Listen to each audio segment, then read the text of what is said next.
Bar habar qatta kirkime sözleri baldandır gelin kıyıların nazar salsa dirman bulur dirdine gözleri milhemdir o gelin kıyıların nazar salsa dirman bulur dirdine gözleri milhemdir o gelin kıyıların.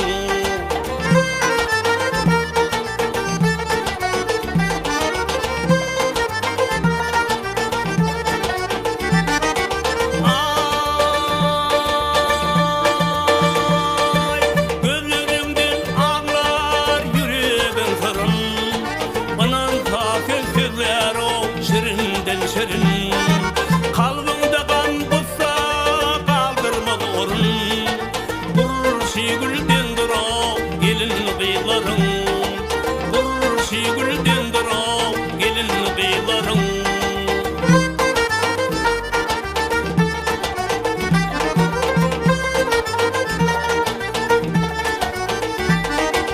Dünyada tapılmaz bilmedik ki yar zina her biri kursakda kaynar yarın uğrunda olmağa tayar durmuşi ılhandır o gelin kıyıların yarın uğrunda olmağa tayar durmuşi ılhandır o gelin kıyıların.